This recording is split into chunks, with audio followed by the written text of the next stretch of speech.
إن الحمد لله نحمده ونستعينه ونستغفره ونعوذ بالله من شرور أنفسنا وسيئات أعمالنا من يهده الله فلا مضل له ومن يضلل فلا هادي له وأشهد أن لا إله إلا الله وحده لا شريك له وأشهد أن محمدا عبده ورسوله يا أيها الذين آمنوا اتقوا الله حق تقاته ولا تموتن إلا وأنتم مسلمون يا أيها الناس اتقوا ربكم الذي خلقكم من نفس واحدة وخلق منها زوجها وبث منهما رجالا كثيرا ونساء واتقوا الله الذي تساءلون به والأرحام إن الله كان عليكم رقيبا يا أيها الذين آمنوا اتقوا الله وقولوا قولا سديدا يصلح لكم أعمالكم ويغفر لكم ذنوبكم ومن يطع الله ورسوله فقد فاز فوزا عظيما أما بعد فإن أصدق الحديث كتاب الله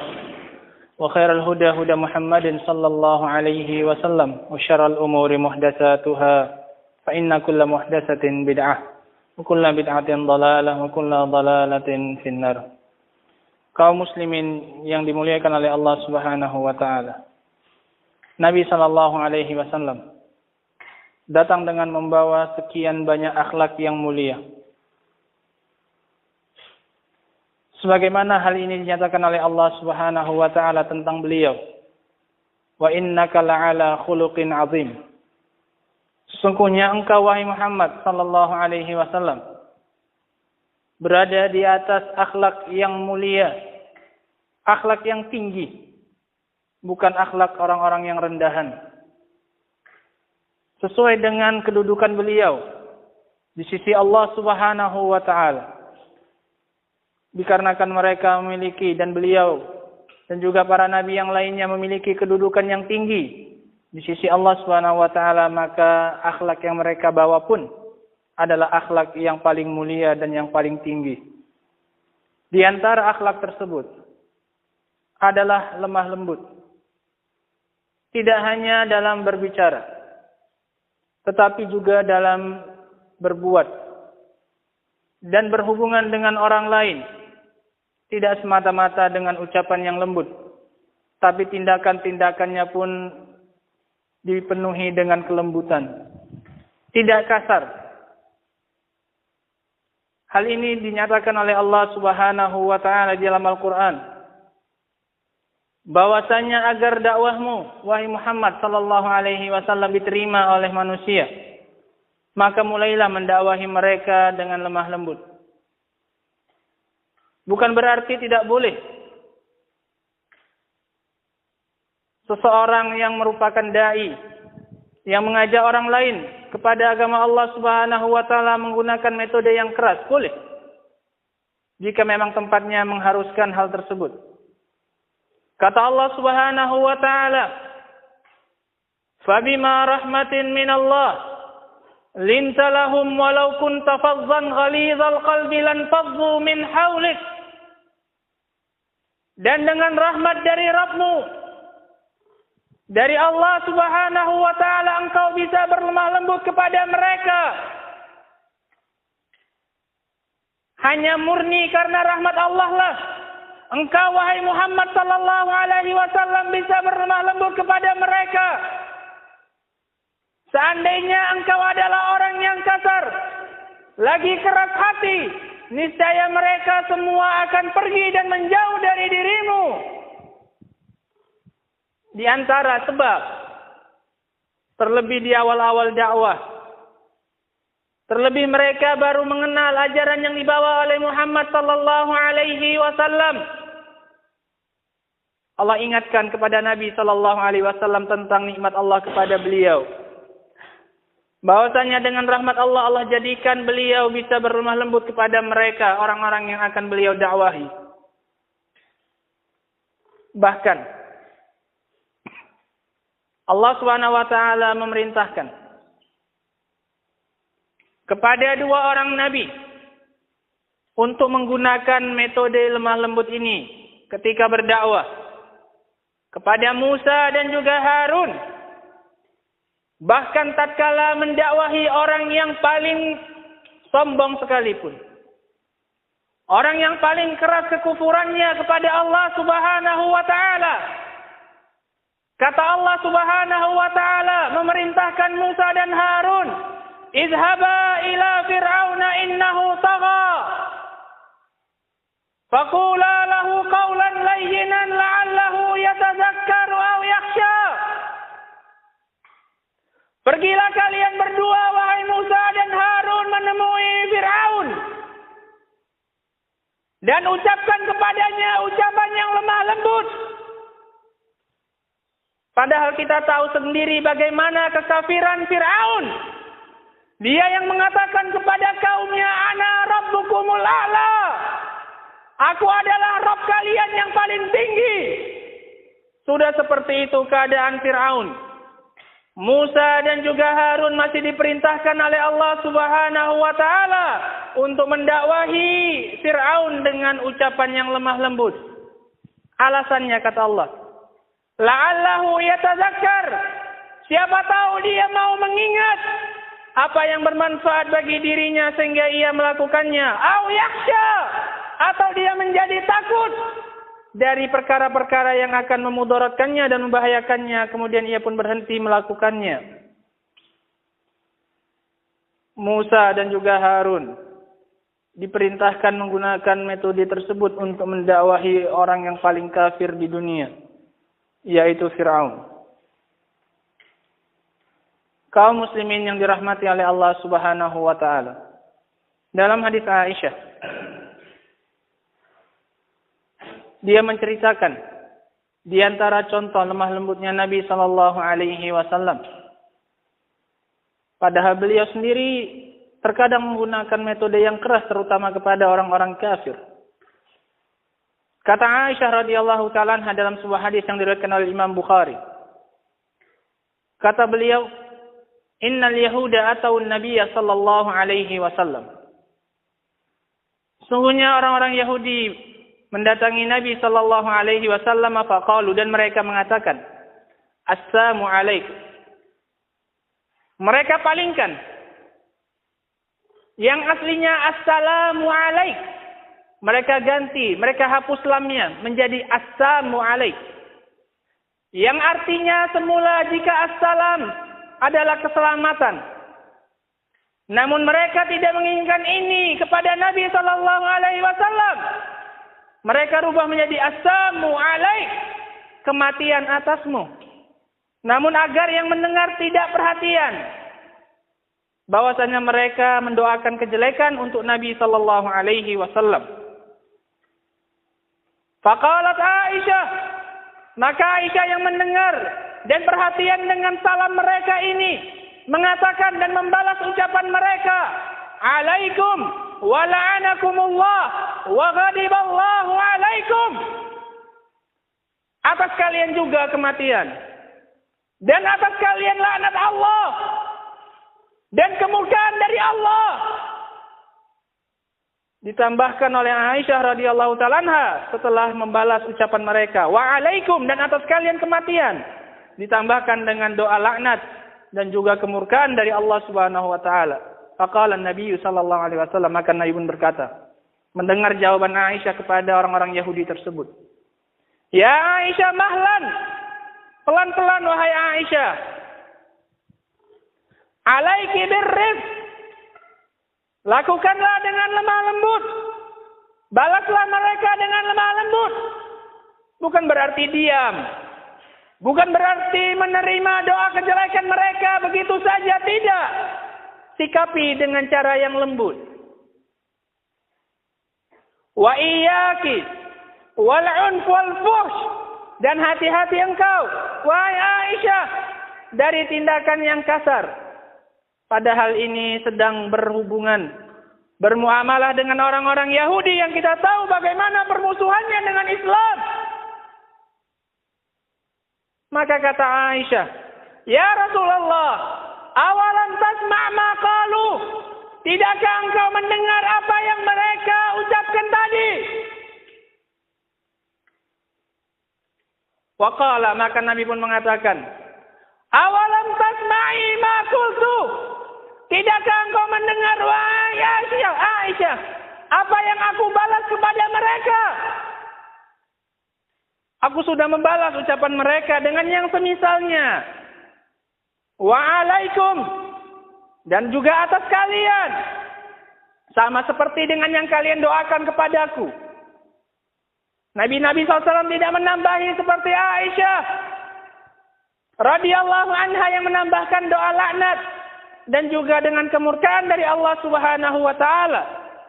Ini lemah lembut. Membalasnya dengan yang semisalnya.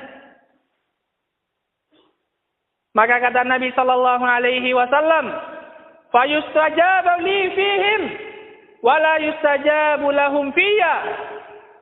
Maka dikabulkan doaku kepada mereka dan tidak dikabulkan doa mereka kepadaku. Tenang saja wahai Aisyah. Doa mereka kepadaku tidak akan dikabulkan oleh Allah Subhanahu wa taala, sementara doaku kepada mereka, meskipun aku hanya membalas mereka dengan yang semisalnya, dijawab oleh Allah Subhanahu wa taala dan dikabulkan.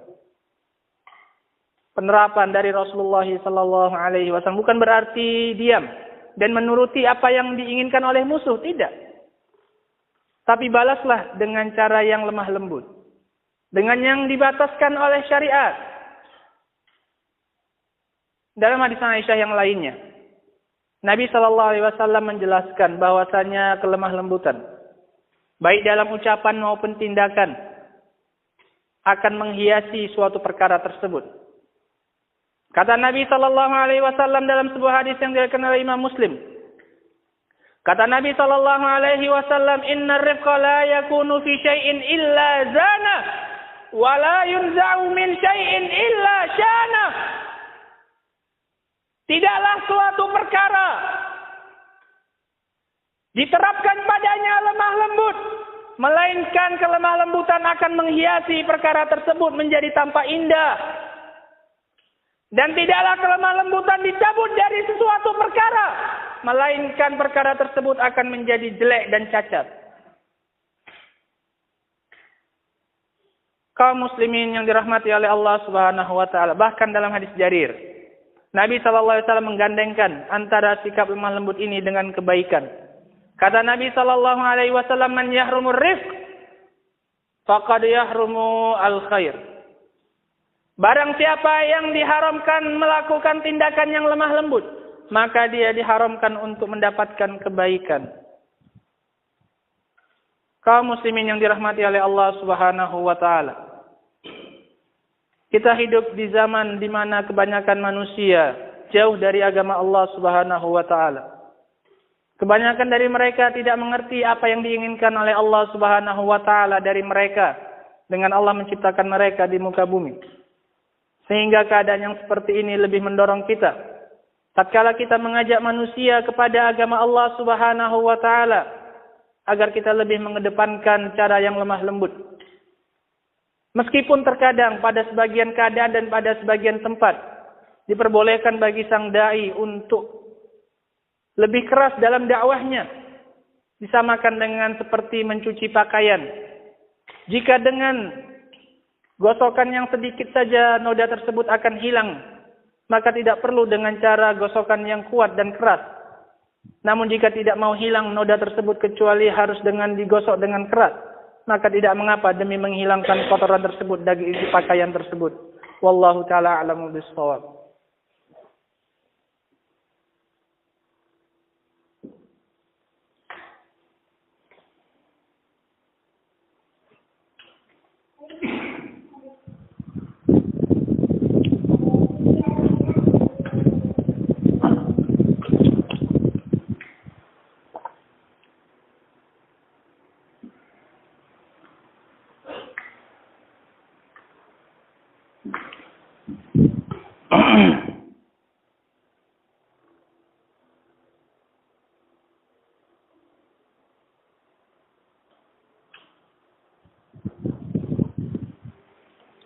Alhamdulillah.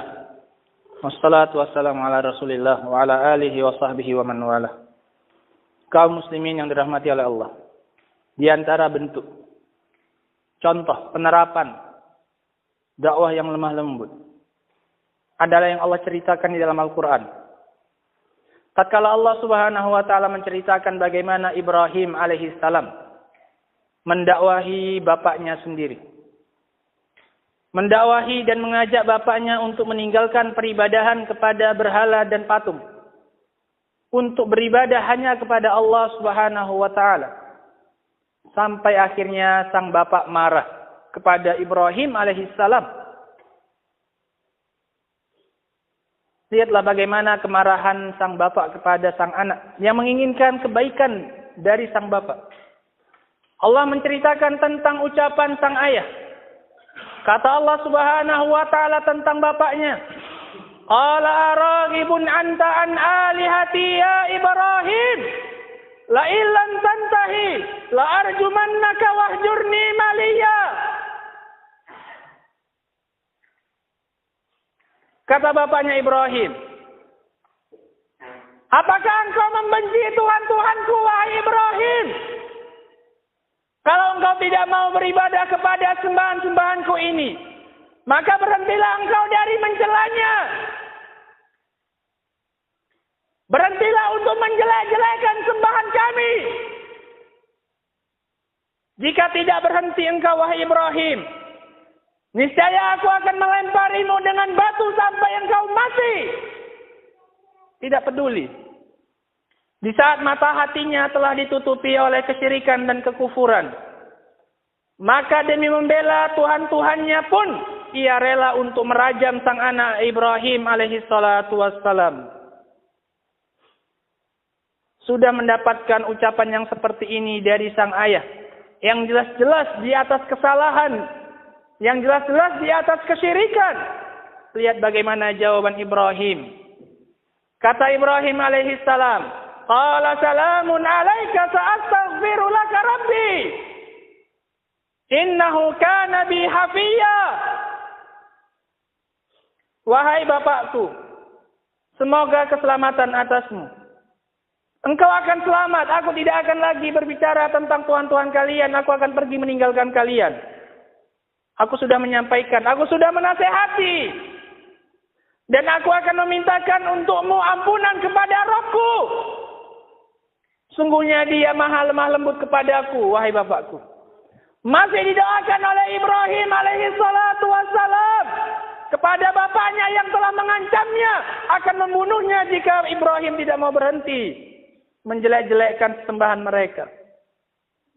Luar biasa. Dan ini sebelum Ibrahim tahu bahwasanya dilarang untuk memintakan ampunan kepada orang-orang musyrik.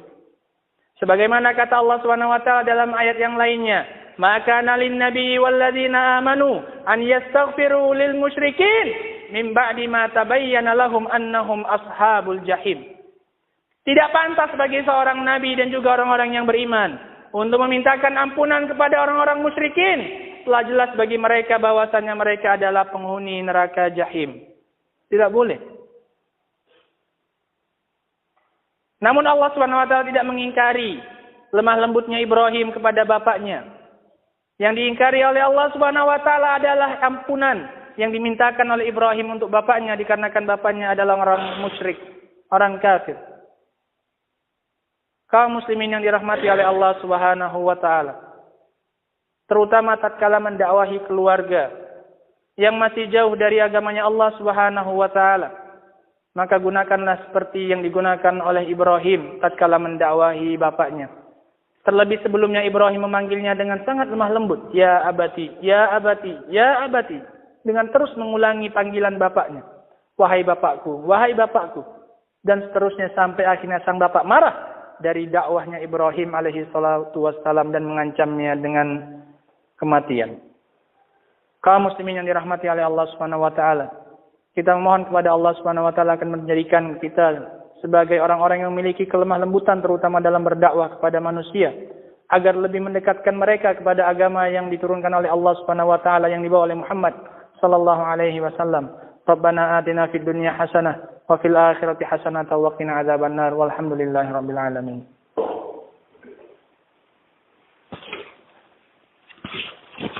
Allahu akbar Allahu akbar la ilaha illallah